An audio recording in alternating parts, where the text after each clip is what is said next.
तथास्तु इसका मतलब होता है ऐसा ही हो। सुनने में तो ये एक बहुत ही साधारण सा शब्द लगता है ना? लेकिन सोचिए, इसमें पूरे ब्रह्मांड की स्वीकृति छिपी है।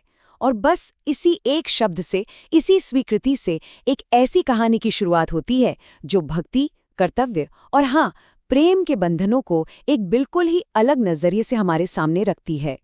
तो चलिए इस सवाल की तह तक चलते हैं। हम बात कर रहे हैं पवन पुत्र हनुमान की, जो खुद सबको बंधनों से मुक्ति दिलाते हैं।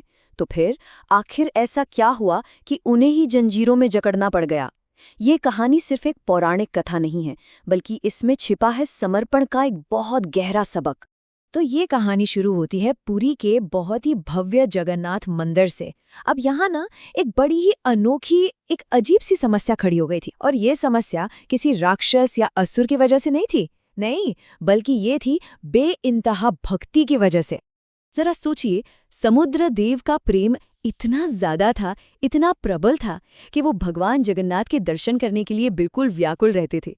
उनकी लहरें बार बार मंदिर के गर्भगृह तक पहुंच जाती थी। अब इससे होता क्या था? पूजा अर्चना में रुकावट आती थी और मंदिर को भी नुकसान पहुंच रहा था। मतलब ये कोई गुस्सा नहीं था, ये तो बस एक अनकंट्रोल्ड, एक अनियंत्रित प्रेम था। तो जब भगवान जगन्नाथ ने ये देखा कि भाई समुद्र का ये प्रेम तो रुकने का नाम ही नहीं ले रहा, तब उन्होंने अपने सबसे भरोसेमंद और सबसे शक्तिशाली भक्त को याद किया। एक ऐसा भक्त जो किसी भी कैसी भी चुनौती का सामना कर सकता था। और बस यहीं पर हनुमान जी को एक बहुत ही खास ड्यूटी सौंपी गई। उन्हें बेड़ी हनुमान के रूप में नियुक्त किया गया। अब उनका काम क्या था? उनका काम था मंदिर के बाहर पहरा देना और ये पक्का करना कि समुद्र अपनी सीमा ना लांघे। सुनने में तो बड़ा सीधा साधा काम लगता है ना? लेकिन बस यहीं से कहानी में एक बहुत ही दिलचस्प मोड़ आता है। देखिए, हनुमान जी सिर्फ एक गार्ड नहीं थे, वो तो प्रभु के परम भक्त भी थे। और बस इसी वजह से उनके कर्तव्य और उनकी भक्ति के बीच एक टकराव, एक संघर्ष शुरू हो गया। यहाँ पर हनुमान जी की जो दुविधा थी वो एकदम साफ दिखती है। एक तरफ थी उनकी ड्यूटी, मंदिर को समुद्र से बचाना, और दूसरी तरफ था उनका भक्त मन, उनका दिल। अब होता ये था कि जैसे ही मंदिर के अंदर से कीर्तन की आवाज गूंजती या फिर महाप्रसाद की वो दिव्य सुगंध आती, बस वो खुद को रोक ही नहीं पाते थे। और इसका नतीजा क्या होता था? नतीजा ये कि जैसे ही हनुमान जी अपनी ड्यूटी से थोड़ा सा भी ध्यान भटकाकर अंदर जाते, समुद्र को तुरंत मौका मिल जाता था। उसकी लहरें फिर से मंदिर में घुल जाती और प्रॉब्लम जहां की तहां बनी रहती। जाहिर है भगवान जगन्नाथ की चिंता भी बढ़ती ही जा रही थी। तो अब भगवान जगन्नाथ ने एक ऐसी लीला रची जिससे इस समस्या का हमेशा हमेशा के लिए समाधान होने वाला था। और ये कोई सजा नहीं थी, नहीं, बिल्कुल नहीं।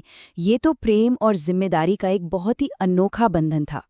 तो जब जगन्नाथ जी ने हनुमान जी के सामने उन्हें सोने की जंजीरों से बांधने का प्रस्ताव रखा, तो पता है हनुमान जी ने क्या किया?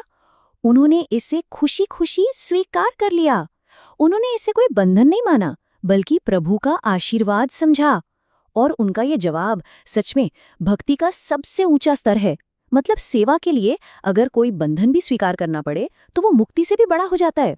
और बस इस दिव्य समझौते ने हमेशा के लिए एक बैलेंस बना दिया।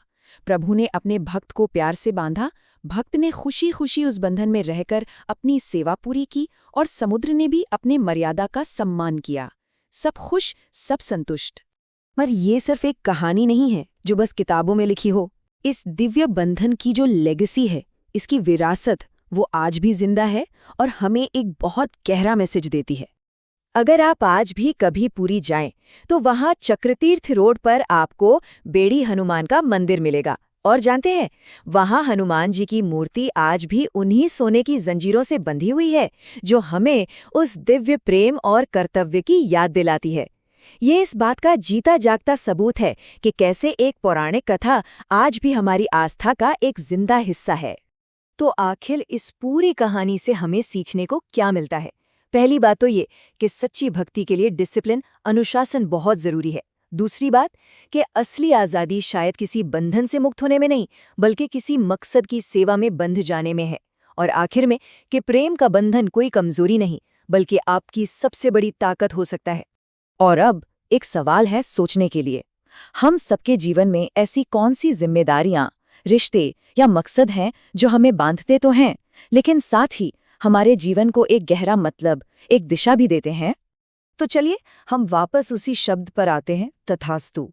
लेकिन अब कहानी जानने के बाद इसका मतलब थोड़ा बदल गया है ना? ये सिर्फ एक हाँ या स्वीकृति नहीं है।